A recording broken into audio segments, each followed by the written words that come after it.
No heroes. Woo! No heroes. No heroes, baby. Welcome to another No Heroes breakdown. Today we have a top 16 breakdown for their in-person Fusion World Regionals that happened this past weekend. It had over 100 players into this top 16 cut that we see here. And a couple of things before we get started. First, if you enjoy these videos, make sure to hit that like and subscribe. No Heroes is doing a lot more events across a lot of other card games. So if you want to get updated for results and gameplay, make sure to hit that like and subscribe. And also, I do a lot of content here on YouTube as well under the Eggman. So you can check out my channel too. And if you want Fusion World deck lists for this event and others that have been happening around the world, make sure to check out my website Eggman Events, which is also linked in the description, that has, again, these deck lists and many others for this format. But this is a pretty fun format that we have right now. Fusion World did go over a restriction list and a minor rule change at the beginning of this month. And because of that, this is one of the first big events that are using the new restriction list and the, again, new rule change. So I think that's really impactful. And we do see a pretty wide variety of leaders who are able to top this event as well. So jumping on into it real quick, again, this was this past weekend, 153 players, 7 rounds of Swiss best of 1 into a top 8 best of 3 cut. And of the top 16, we do have 5 copies of the Android 17, 4 copies of the Star Deck Frieza, 2 copies of Vegeta, 2 copies of Star Deck Goku, 1 Beerus, which ended up winning the event, 1 of the FBO1 Son Gokus, and 1 of the Star Deck Vegeta. So again, a good diversity of leaders in this one, especially compared to what I think the what the meta was before the restriction list of all the red cards. But also every color did top this event. Blue was kind of sneaking in there with only having the 1 of Star Deck Vegeta getting into the top 16, and obviously green was only off the back of the 17 leader as well. But I do think that there are way more like play styles that you can play currently in this game, and there is a diversity in that, which I think is really rewarding too. So we are going to go over the top placing list for each one of these leaders, going on through these. If you guys want any of these deck lists, though, again, they are linked on my website, Eggman Events, which you can find in the description. And let's jump on into it. So we're going to start off with our first place list, which is Daniel's version of Beerus. And I would say in the pre-restriction format that we had, Beerus was probably the second best leader that we had, and only really second best because I think Top Goku was doing super well with the package for the Tournament of Power cards. Obviously, we did get restrictions hit with the 4-drop Kefla bouncing to only 1 copy from the 4 it was at, and we also lost the 1-cost Roshi, which I think was a really good self-awakener, especially in Beerus, which did not like being on its front side for long, and also the rebrand, though I don't think Beerus used that card as often. So I will also say that the other change that we got for this format is that going first does draw a card, which I think critical leaders such as Beerus get a huge buff because of this. It means that like you don't lose as much card advantage for going first, which is really nice, especially since you are a crit leader, which means that most other leaders get to draw when they attack on the front side. Crit leaders get a larger attack, but no draw associated with it. So because of that, I think it is a little bit impacted from that, and Beerus gets a little bit more advantage, and it just kind of helps the beginning turns before you're awakened, which is really nice. So I do think it does take advantage of that as well. But I also will say that Beerus is probably one of, if not the best removal decks in this game, being able to take advantage of the power minus mechanic that has the, the backside already has the minus 10k to anything on the board, which is really good. But then also being able to use that in conjunction with a lot of the other cards. So obviously I think Kefla was the strongest card in the format previously, but mostly because I could play Son Gohan. And I think Son Gohan still has that really good synergy with the leader. The fact that it helps you awaken is really great. The fact that it becomes a 25k in your turn if you're awakened, but also the fact that it gives something minus 15k when attacking. So using this in conjunction with their leader effect means that we're able to give something minus 25k, which can be some really good removal, and then it's a little bit tricky to remove as well. We do have some other removal cards that go in line with it, like the Fua, like the Whis, and just the rest of the package. And then we kind of top out on the top end, having the Son Goku being a double strike and a minus 20. So again, with the leader effect, we can give something minus 30. And then also the Beerus, which works well with leader. So it gets rid of anything 25k power or less. But also, let's say there's like one card that has like 30k or something that you want to get rid of, you can use your leader effect without having to use any energy, and then use the Beerus to get rid of the cards from there. So you have ways to get rid of tall cards and a couple ways to go wider on the board for your removal, and I think that pays out very well for this deck too. So I would be a little bit surprised if you told me a couple days ago that Beerus topped an event post restriction list, but I do think it's still good in this format, and it does take advantage of the cards that are still in red. And I think the only thing that is a little bit iffy with it is you have to find your Self-Awakener cards to be able to get your real value, and if you don't, you can get stalled out a little bit. But otherwise, I think the deck is really good, and a big congratulations to Daniel for the win with Beerus. And in second place, we do have Frieza. So this is Samil's version of the deck. So this is the runner-up for this format, and I think Frieza is one of the big bads for what this format's looking like with the new restrictions. It is very good at going wider on board, being able to get some advantage from that, but also just the leader effect, being able to choose two of your battle cards and switch them to active mode at the end of your turn is just such great value. It either means that you're safe from them getting attacked. It also means that they can be converted into a combo later if you need to, which is really, really strong.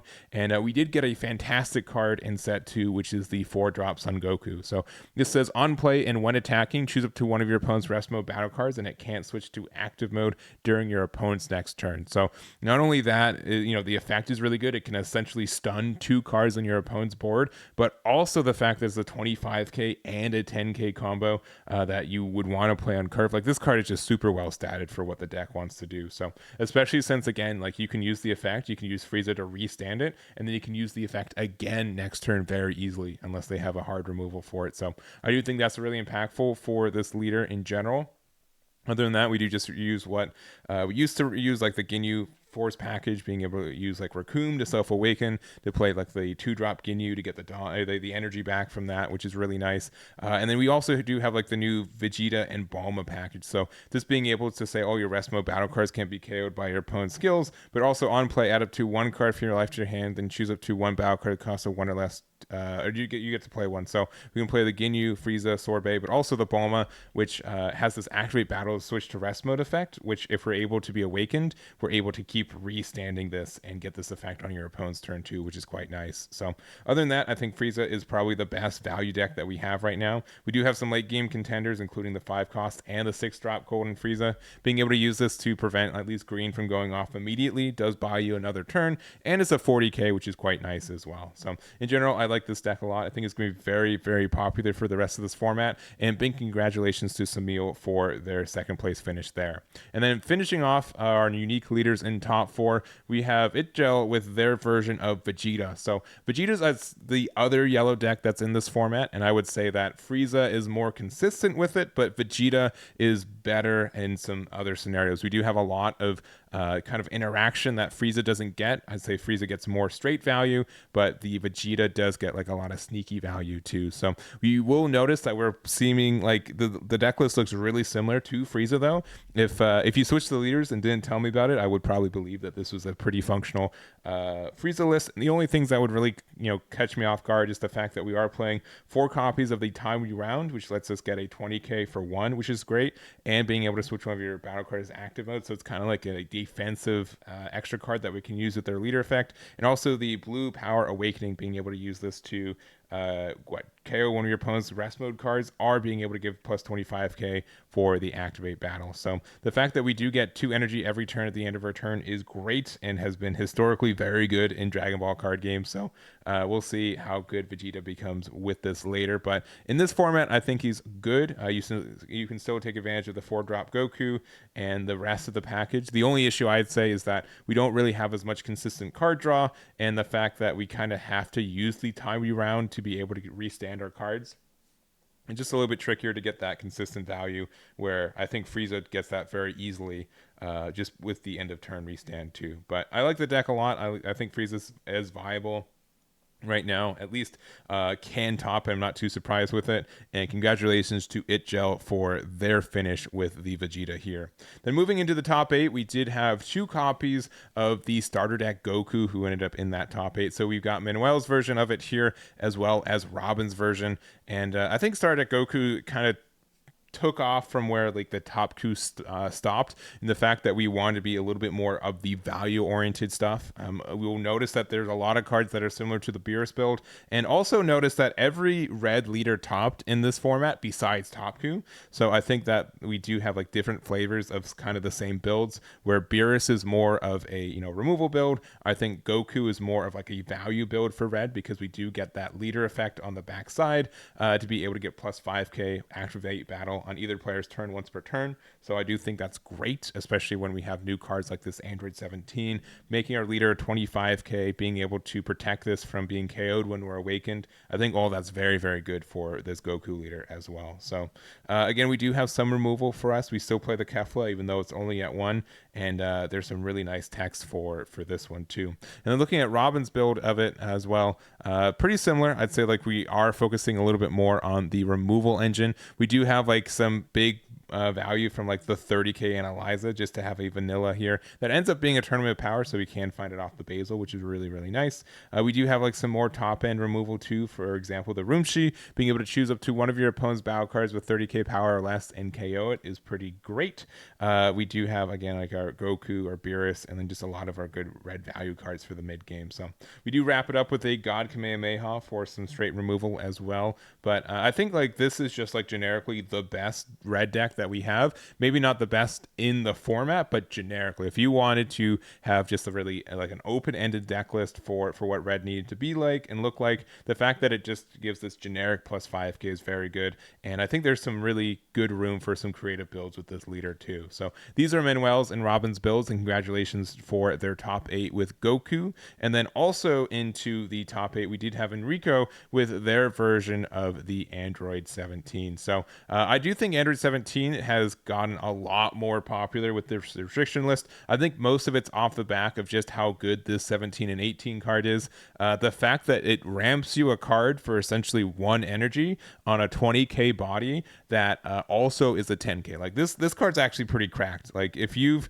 been playing a little bit on the Fusion World client and you've been playing in some Android 17s, you probably have an opinion on what this card is, and it is just obnoxiously great, especially if you start the turn at 5 energy. You can play this for 4, but then you get your 1 energy back. So, you get 3 energy back. So you played it for 1, and you can play another one for 4. You go from 5 to 7 energy, which means you go to 8 next turn, which is really good. So that does mean we can take advantage of some of our high-end cards. We have our 17 and 18, which is a searchable card in this deck with the addition of the Android 20, since it doesn't restrict you for cost. And also 8-drop Broly is still a really, really good card. It's just dominating when it hits the board. The fact that it puts out so much pressure, the fact that it essentially like attacks 3 times because you pop something, you get to draw a card and then attack twice, is very good. And then the consistency from the deck from there. So I've seen a lot of builds that use either the Lab or the Gigantic Meteor of the Destructive Strength for this one. I think Destructive Strength is just the way to go. But if you play Lab, I don't think it holds against you. And in the mirror match, I think the Lab gets more value throughout the game too. But I do think that is like a bit of a decision point, and then the rest is just kind of you running the androids to get the value and the consistency off the Android 20 search, but also the 2-drop Krillin, which heck, if you play this on turn 2, it finds your 17 and 18, since it just revealed, you have to find a card with Android 18 in its character name essentially. This Krillin is really good for either finding your ramp card, which can be your Destructive Strength again, or your 4-drop 17 18 is a really good consistency piece for it. So here's the build here, and congratulations to Enrico for their top with Android 17. And to wrap it up, we've got 2 more lists. We do have Andrea with their version of the Son Goku. So when I said the Beerus build was more of the control build of it, right, or removal build, we've got the Star Deck Goku, which is more of like the value build. We've got the Universe 7 Goku, which is more of the aggro build. So the fact that we are this leader here that has this effect that says permanent your turn, all of your battle cards with Universe 7 in their special traits gain plus 5k power. So spoilers, 1, most red cards, at least most good red cards, are Universe 7.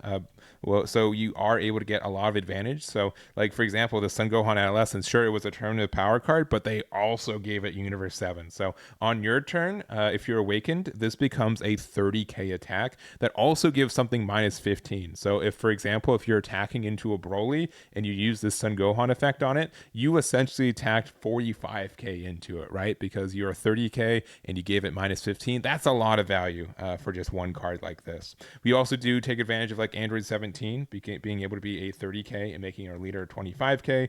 We have the removal from Son Goku, which again can be 30k on aggression, and these 30ks are really good numbers against 20k base bodies, which means that they usually have to either give you a super combo or like a 10k and 5k combo. So unless they have like an energy open or have any other kind of tricks for it, it takes a lot of value to get out of a 30k swing in a lot of situations. So I think that does help you, but also the fact that every time we attack with a 20k against a 20k leader, that does mean we have to give up a card or we take the damage too. So what that means is that we do play a lot of these one drops, including the Ten Shinhan, but also the Frieza, which if your leader's awakened, this gets a plus 5k power, and it's a universe 7 for kind of some reason. So this becomes a 25k on your turn for 1 energy. So he's pretty easy for your opponent just to 10k out, but the fact that this can pressure Broly, a 25k base leader, for 1 energy is pretty impactful, and I think just helps the deck just how much aggression you're able to put out in that mid to late game. So I think that this Goku is still great too. It's a different flavor of red, and again, red has a lot of different flavors that are really viable right now, and I think that's really cool. Like Topku kind of pretty much did it all. Maybe not as much removal as Beerus, but it was like tempo and aggression at the same time. We've kind of split up that deck into 2 other leaders where we do have, again, more of the aggression with this Goku and more of the value off the other one. So, and then letting Beerus still have like the removal part of it. But this is Andrea's build, and congratulations to their finish with Goku here. And then to wrap it up, we do have Sardic Vegeta, our lone blue deck, into this top 16.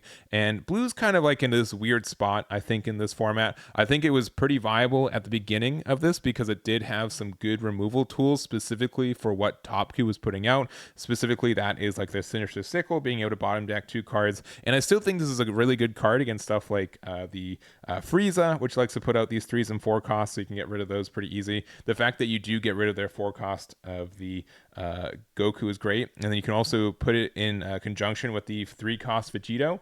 If you're able to have this out, you're able to reduce the cost of everything by 1, which means that you can use Sickle to bottom deck 5 costs, which is actually pretty quick and very good for getting some advantage. So I really do like this card. I really like playing this card in blue. So because of that, I think Vegeta, even though it is more like aggressively worded on its backside to be like a 35k for like more aggressive, it can be a pretty good control deck too, because you are able to go into the later game. You're able to generate a lot of value from like the cards like 1-drop peel off and your other draw cards. And then lastly, you're able to kind of have the top end of the Goku Black, which is great for putting out 2 big swings. So if you're doing a 40k Goku Black as well as a 35k leader swing, and then also like a 25 Gotenks, which becomes a 45. If you consider the 2 10ks this adds to your hand too, you can put out some pretty good pressure. And then also Vegito, I think, is a really good end game. And then Zeno, if we need to just reset the board, this is really good for doing that too. So I like what Vegeta is doing. I think blue's kind of like a box of tricks right now. It doesn't really do anything better than any other deck, which is a little bit rough for it, but you do have tools for a lot of different situations if you find them in time. So I think that's pretty unique for the color as well. So anyways, this is Christopher's list, and congratulations for their top 16 there. And that's going to be it for this video. Again, I do want to thank noHEROES for not only for running the event, but letting me do this breakdown for them. If you guys want to check out my other content, please make sure to do so. Make sure to hit like and subscribe here on the noHEROES YouTube channel though, and check out Eggman Events for the deck list for this event and many others. So that's going to be it for me, and thank you guys so much for watching.